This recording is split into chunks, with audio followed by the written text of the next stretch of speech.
Hello everyone.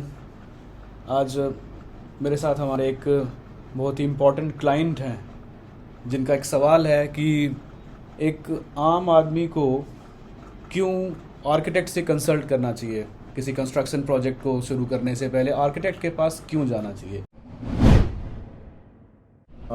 जब कोई भी कंस्ट्रक्शन साइट स्टार्ट करते हैं, जब कोई भी हम लोग घर बनवाते हैं, कुछ भी स्टार्ट करते हैं, तो वो बहुत ही एक इंसान के लिए बहुत ही इम्पोर्टेंट एक पल होता है जब हम लोग उसको इनिशिएट करते हैं। तो उस वक्त मेरा सबसे पहले ये क्वेश्चन आया मेरे दिमाग में कि आर्किटेक्ट ही क्यों, हम उसको खुद क्यों नहीं कर सकते, या फिर उसको खुद ही दिमाग लगा के क्यों नहीं हम लोग उसको मैनेज कर सकते हैं। हाँ, खुद क्यों नहीं बना सकते और हम किसी और के पास भी जा सकते हैं, हम यूं ही काम करवा सकते हैं। ऐसे कई तरह के सवाल आते हैं आम इंसान के मन में जब वो कोई काम करवाना चाहते हैं आर्किटेक्ट से।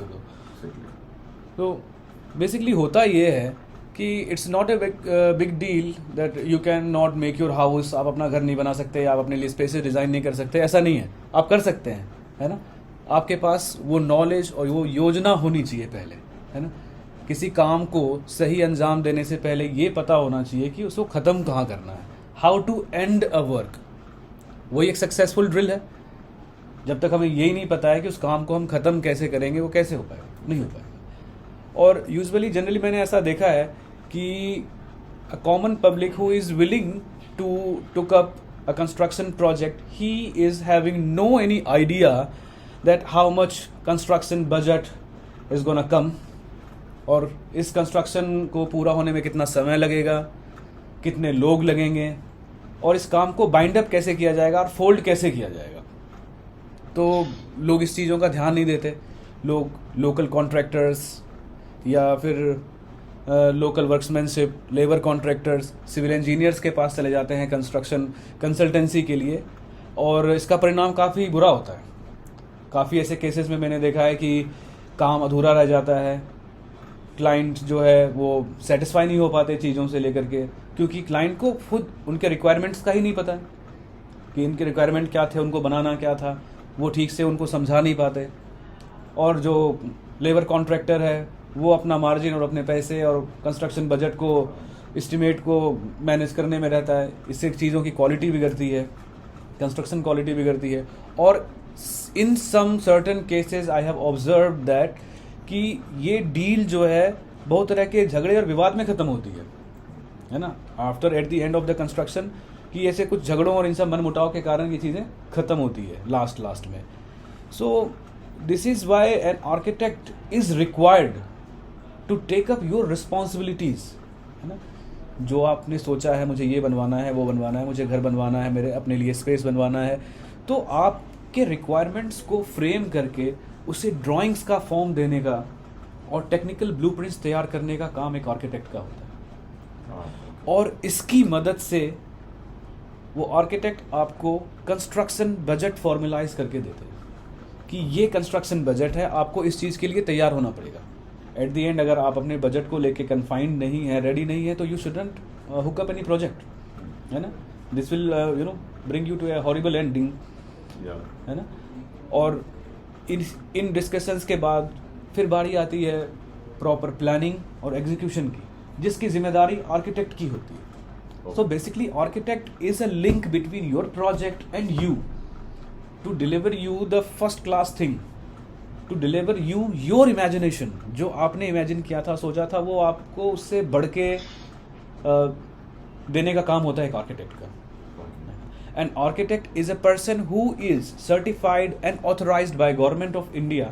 And when we talk to the Indian context, we have a regulatory monitoring body like COA, Council of Architecture, जो कि आर्किटेक्ट्स को मॉनिटर करते हैं। तो यहाँ पे उनको जिम्मेदारी दी जाती है कि आप ऐसे ऐसे ऐसे इन सब सारी चीज़ों का ध्यान रखते हुए क्लाइंट की वो रिक्वायरमेंट्स को फुलफिल करेंगे और समाज में अच्छे आइकन्स को तैयार करेंगे।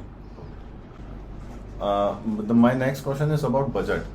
तो जब भी जो आम आदमी है, जब वो आर्किटेक्ट के पास जाता है, तो सबसे इम्पोर्टेंट चीज जो होती है उसको जो कतराने की, जो जिनसे वो आर्किटेक्ट से कतराता है, वो सोचता है कि भाई बहुत पैसे ले लेगा, बहुत पैसे लगेंगे, आर्किटेक्ट से डिजाइन करवा रहा हूँ, काफी खर्चा होगा, काफी खर्चा हो जाएगा। तो नहीं, ये सबसे पहले मैं ये बताना चाहूंगा कि ये बिल्कुल ही गलत सोच है। ऐसा नहीं है कि आप आर्किटेक्ट के पास में जाएंगे तो आपको ज़्यादा पैसे लगेंगे काम करवाने में, आपका बजट ज़्यादा होगा, ऐसा बिल्कुल ही नहीं है।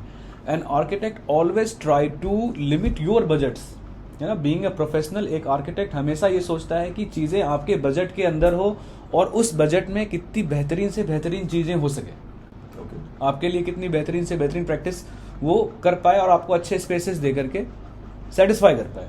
सो this is the very wrong concept कि आर्किटेक्ट के पास जाते हैं तो काफ़ी महंगे इमारतें बनती है, ऐसा नहीं है। We always go for low cost building materials, we can go for sustainable buildings.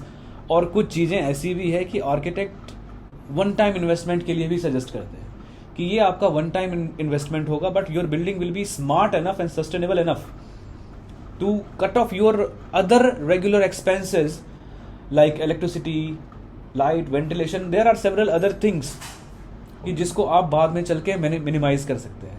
आपको एनर्जी सेविंग बिल्डिंग्स बनाना और सस्टेनेबल बिल्डिंग्स बनाना, स्मार्ट हाउसेस बनाना, ये तो आर्किटेक्ट का काम है ना।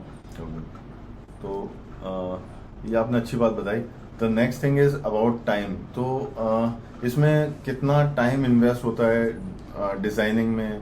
क्या हम लोग एक्स्ट्रा टाइम इन्वेस्ट करना पड़ता है एक आर्किटेक्ट के पास जाने के लिए? एग्जैक्टली एक कहावत है कि अगर आपको एक पेड़ काटने के लिए 3 घंटे मिलते हैं तो आप उसमें से 2.5 घंटे अपने कुल्हाड़ी को शार्प करने में लगाएं, है ना। तो वो पेड़ जो है ना अपने आप आधे घंटे के अंदर कट के गिर जाएगा। If you start cutting a tree with blunt axe, you will end up breaking your head, but tree will be standing tall. पेड़ को कुछ भी नहीं होगा। एक आर्किटेक्ट के पास जाने से आपके समय का थोड़ा पार्ट तो उसकी योजना और एग्जीक्यूशन को तैयार करने में लगता है, प्लानिंग, हाँ, लेकिन यही मार्जिन आपको आपके कंस्ट्रक्शन ड्यूरेशन के टाइम बचेगा। उस दौरान आपके काम कहीं रुकेंगे नहीं, क्योंकि सारी योजनाएं बिल्कुल निर्धारित समय पे तय कर दी गई है कि इस ड्यूरेशन में ये काम होना है और इस समय ये खर्चा आना है, ये बजट और ये बिल उस समय पास होना है। So this is how thing work. It's a total flow chart cycle. It depends on the one to the other things which are back to back interval.